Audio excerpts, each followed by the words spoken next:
Happy Good Wednesday, morning. everybody. Can you Day. believe it's Wednesday? Okay, I did a little research, guys, because lo and behold, I looked in my car. My license plate sticker has expired. Whoa. Oh, Anybody else is out there in that same predicament? The good old Jesse White, he has given us to October 1st to get those things renewed. Okay. and That's do good it to by know. mail so you don't have to wait in line. That's what I need to do because I always wait to the last minute and then I'm standing in an hour line. Yeah, But not fun. When I had a car, I was the worst about those registration tags. So Oh, man. that's some good news right there. It's easy to forget. Yeah, well, but you know how they do. If you're like 2 minutes late for a parking meter, well, you get the parking Mhm. meter ticket and you get the license plate ticket. They and double you up. any other ticket they can figure out. October 1st, everybody. Good to know. Hey, going to be a beautiful day out again today. I mean, yesterday was gorgeous. We had a really nice stretch of weather the last couple of days. Live look outside, blue skies. It's like almost like looking outside yesterday, right? Nice green grass out there. We're likely not going to go see, not going to see any clouds out there this morning. Maybe just a partial one later on in the day. Be aware today, though, today is an air pollution action day. So if you are sensitive, maybe you have asthma, make sure you don't spend too much time outside today. Looking at a high about 87 degrees, as I mentioned, above average temperatures, warm and beautiful. Your 7-day forecast, we got a couple more days of really nice weather before things switch up on us a little bit.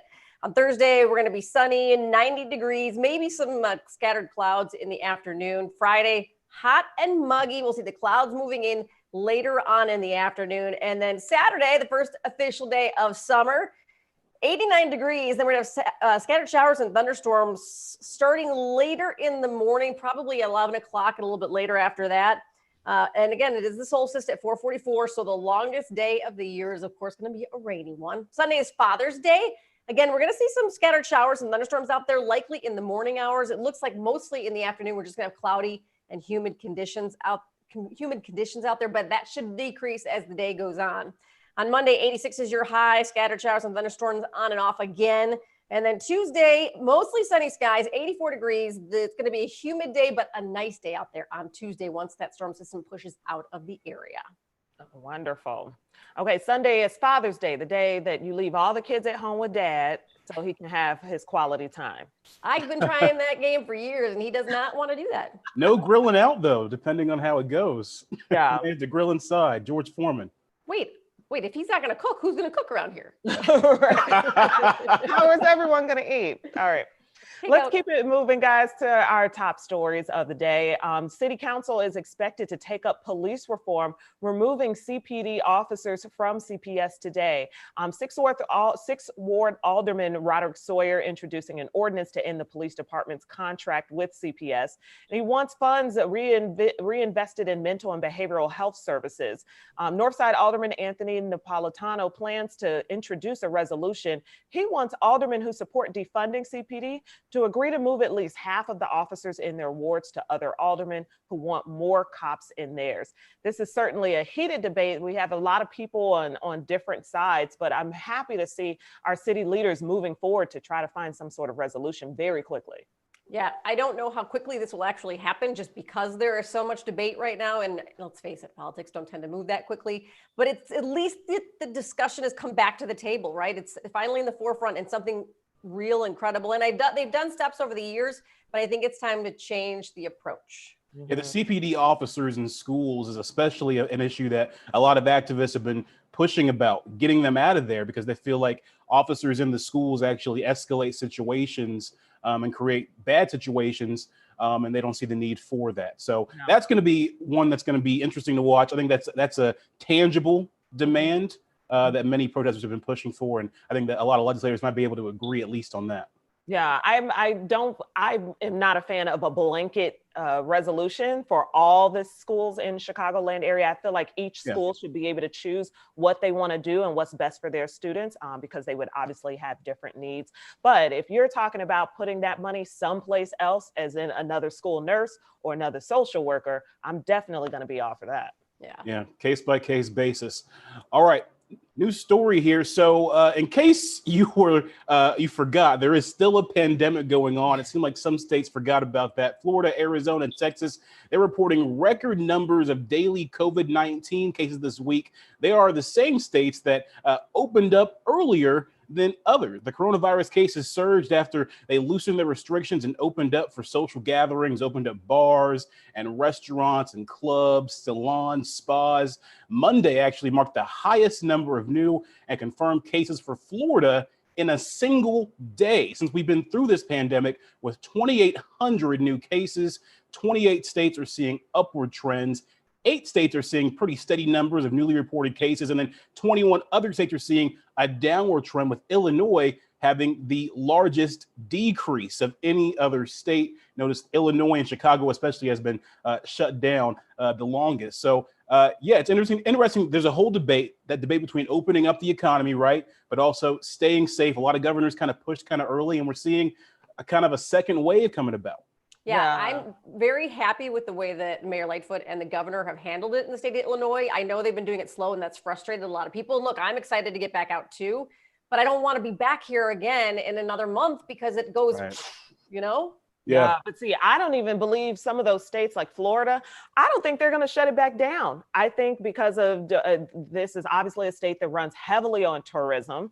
When you think about all the beaches and things, I mean, I don't think they're going to shut it back down. I think it's going to be lives lost. And you think about the number of elderly people in the state of Florida who are like the highest targeted demographic. Scary. It's interesting. Florida actually did go back and shut down bars and restaurants, put some new restrictions on them after these numbers came out. So maybe a little bit of scaling back, just a week after they reopened. Man, unbelievable. I know. Finally, guys. Oh, sorry, Felicia. Finally, after more than 130 years, Quaker Oats has announced today it is officially retiring the Aunt Jemima brand, acknowledging the racist stereotype it was founded on. Aunt Jemima's appearance has evolved over time, and in recent years, Quaker removed the mammy kerchief. As critics said, the brand perpetuated a racist stereotype dating back to the days of slavery. Quaker today said new packaging will begin appearing in the fall of this year. A new name would be announced coming up at a later date. The company also plans on donating $5 million over the next 5 years or so to create what they're saying a meaningful ongoing support and engagement in the Black community. Mm-hmm. Yeah. This is something I think should have happened a long time ago. I know the logo has evolved. However, we're talking about righting the wrongs of a very dark history. Let's just erase it. Yeah, I grew up in a family that never bought Aunt Jemima syrup or anything like that because of this. And so it's interesting to see this change finally coming and seeing 2020 kind of be the year of like, let's just like put all our stuff out there and deal with it now, right? So now I'm looking at sports teams like the Washington Redskins. What are you going to do now? You know, we're seeing some more reckonings and changes, and I like seeing the donation as well with the money. It's so interesting to me too, because this just goes to show you how different people can be. And like, I grew up on Aunt Jemima, right? Didn't think about it, bought it for my kids, because none of that, and again, this is white privilege, and I'm very aware of that, but it was just something I grew up on, and I didn't think of the repercussions of the branding. Yeah, which also lends itself to our education system. Yeah. A lot of times Black history, African-American history gets put in this little box over to the side as an elective. Maybe you get it, maybe you don't.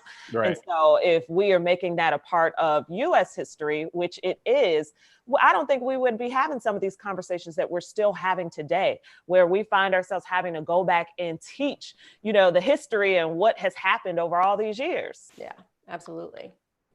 All right, let's keep this conversation going. We have Ere Rendon, Vice President of Immigrant Advocacy and Defense Project at Resurrection Project. She's joining us now, and she's talking about the Chicago Resiliency Fund. She's going to share some details on that and, of course, how everyone can get involved. Ere, thank you for joining us. Thank you for having me. Thank you. What is the goal of the Chicago Resiliency Fund?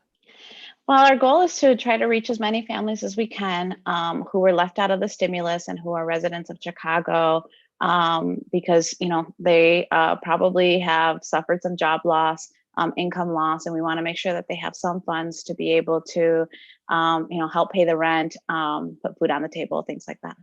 So are you talking about any Chicago residents? Is it a certain financial subset? Are we talking about undocumented people as well? Like who is including in that? Yeah, so the three requirements is that one is you have to be a resident of Chicago. Two is you have to be somebody who was left out of the stimulus package by the CARES Act. So that's a lot of undocumented families, mixed status families, but that also includes folks like homeless people that have just, fallen off of the view of the federal government. And so we want to make sure that we're also including them, as well as even low income dependent adults. That includes college students, folks that maybe were in college last year, and so their parents put them down as dependents, things like that. And you do have to make under 300% of the poverty level, your household does. There's lots of concerns and reasonable concerns over ICE, and because of that, privacy for undocumented people. So how do you plan on reaching those people and helping them get assistance? So, that's why we're working with trusted community organizations. We ourselves have a long history of working with undocumented folks. I myself have DACA, I'm undocumented. And so, making sure that people know that you're calling trusted organizations that have worked with the undocumented community for years, and the information isn't going to be shared, with government. And then, we're actually partnering with 19 other organizations across the city, many of them immigrant serving organizations. Knowing those people that have some of that fear about coming forward, how have you guys started reaching out to them? So, we've been letting folks know that they can apply for these funds starting next week on the 22nd. And, we reach out through a lot of our ethnic media. So making sure that people know this information in Spanish, and also partnering with agencies that speak different languages, because we know that immigrants come from across the, across the world. We also have a program called the Community Navigator Program that is funded by the city of Chicago, which trains undocumented women on being ambassadors for their own communities. So these women are out there giving this information, woman to woman, undocumented to undocumented. Has COVID and the pandemic made this hard for you guys? Because you did mention homeless people, and I know a lot of folks have been moved around because of the pandemic. Is it making it hard for you to track some of them down? COVID has made everything incredibly challenging. We also do legal services, and as you can imagine, it's very challenging to do legal services when you can't sit face to face with your clients. There's a technical divide in these communities, right? If you're homeless, you probably don't always have access to the internet. You probably, if you're undocumented, you may not know how to use technology the way that other folks do. So yeah, it adds a layer of difficulties, and so that's why we want to make sure that you don't only have to call the Resurrection Project, but there's going to be several organizations that do consistent outreach, and that have done outreach for years. All right, Ari Rendon, thank you so much for sharing this crucial information. I'm going to flash up the information on the screen here about the Resurrection Project, Chicago Resiliency Fund applications starting June 22nd. All the information right there on your screen. Thank you so much, Ari. Thank you for having me. Thank you. A population that cannot be forgotten about, particularly the fact that it's just so many right here in Chicago. And everybody's so, the pandemic has just done so much damage to a lot of that population as well. Yeah. You guys, we're having important conversations, and we're going to continue that right here starting at 11 a.m.